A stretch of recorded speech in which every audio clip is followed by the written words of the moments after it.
Welcome back to Ben Rants, and when I was a kid, rock, paper, scissors was the solution to every problem.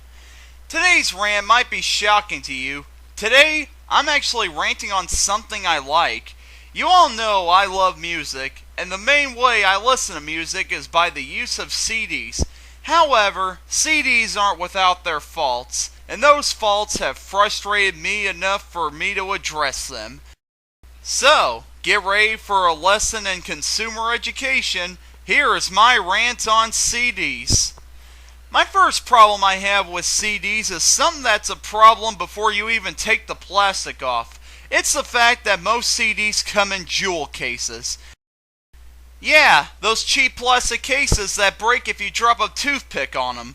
Jewel cases irk me because they can cause damage to your CD if they're broken. You have to handle these things with care, otherwise you'll be experiencing some major song skipping.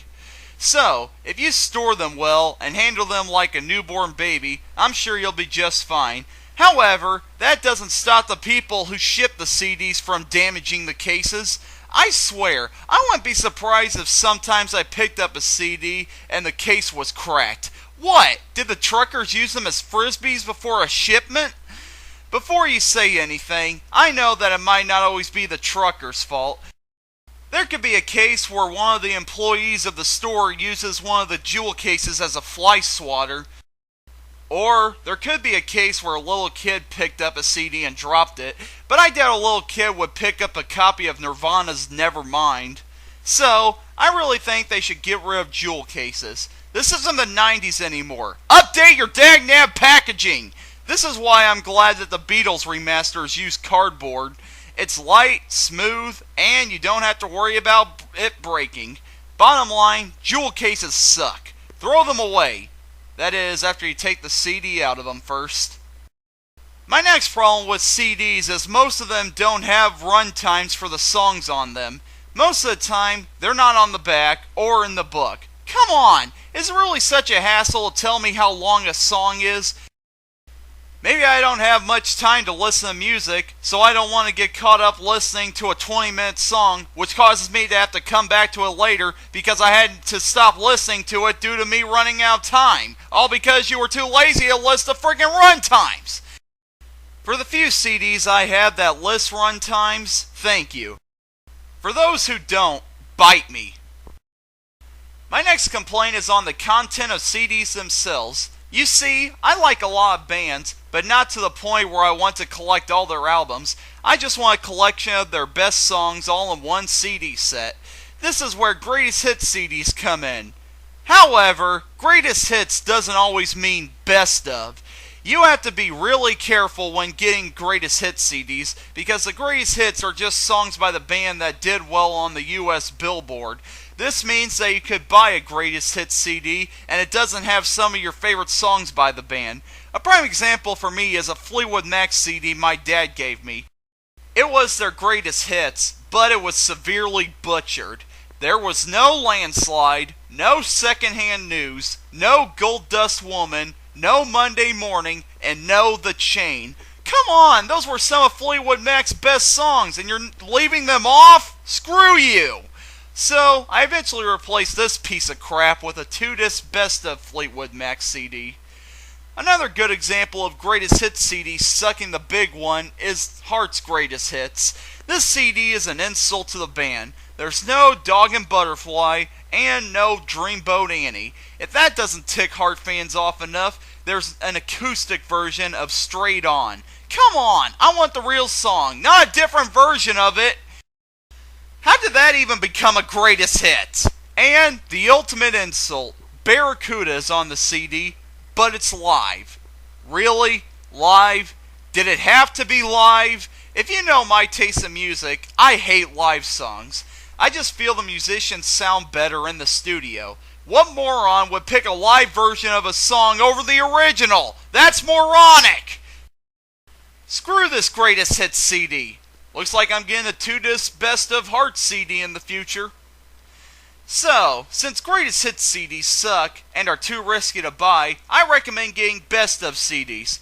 However, life can't be easy and even those have their faults. Sometimes, even the best of CDs can leave off great songs by the said band. For example, I have Led Zeppelin Mothership, which is their best of CD.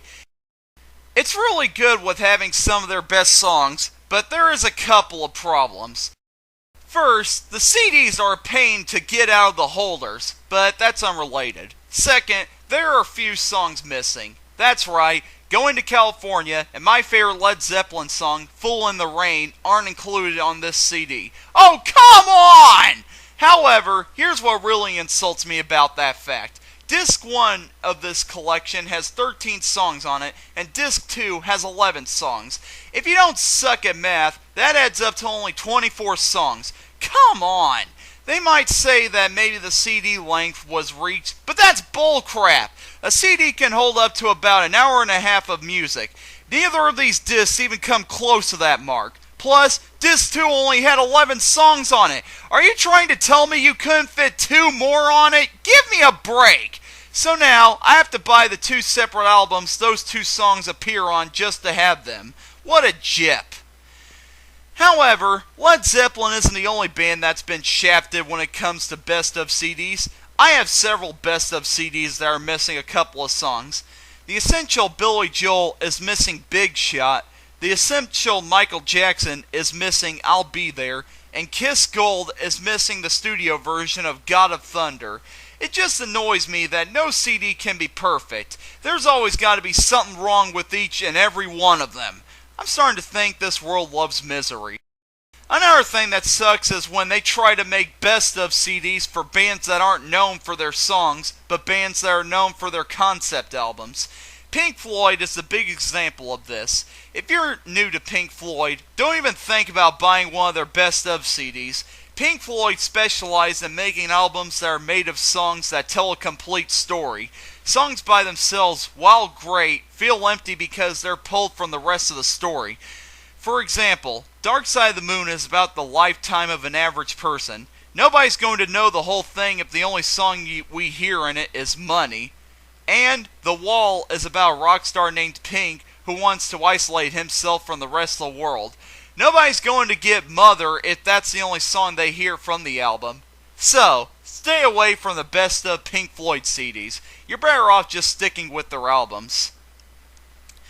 Another thing that sucks about being a CD collector is you have to really be careful when buying CDs. Unless you do further research, you might get suckered into buying crappy $5 CDs that are not what you think they're going to be. If you walk into a Dollar General, they have these compilation CDs sitting on a rack that include best of 50s, best of 60s, best of 70s, and so on. You look at them and you see that they have lots of songs you like. What you probably don't see is that there's a little asterisk at the bottom that tells you that these songs aren't sung by the original artist. So, beware of the asterisk of death. The final thing I'll say is, if you buy one of these $5 CDs, you're getting what you paid for. Another thing that ticks me off when it comes to CDs are when a foreign band's song library is remastered. Apple did an amazing job remastering every Beatles album, and were kind enough to just remaster the original UK albums. Too bad this remastering wasn't done before the AC/DC remasters, because then Epic Records would have known how to really remaster albums.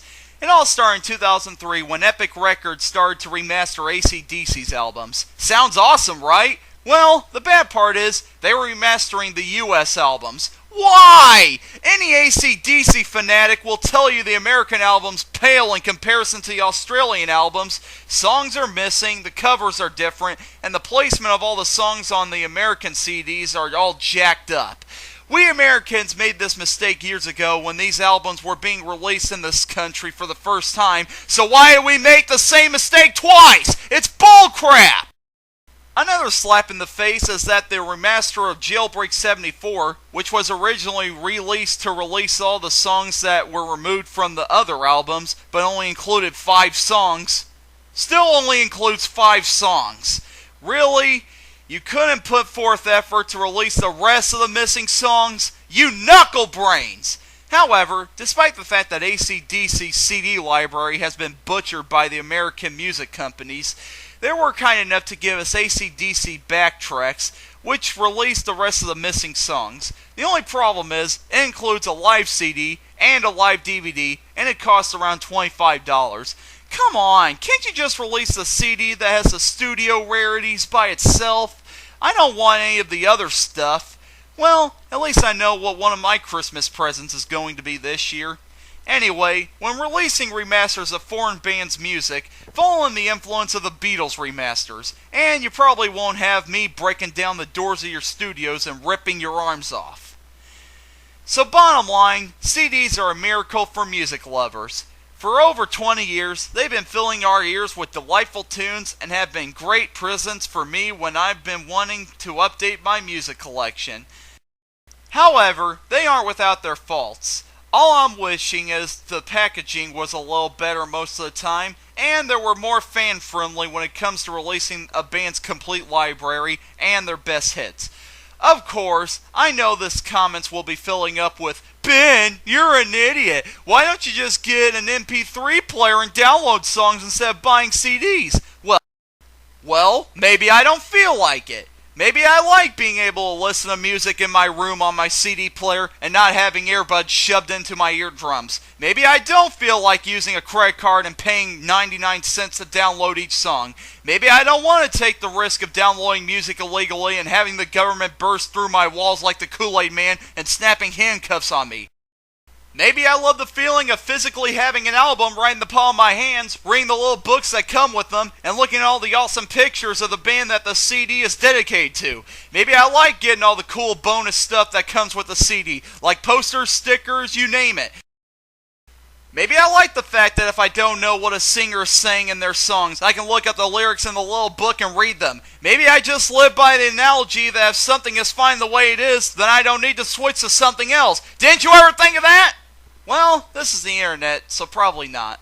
Anyway, I'm Ben, and I'm signing out. I'm going to go camp out in front of a store, so I'll be the first in line when AC/DC's new album comes out.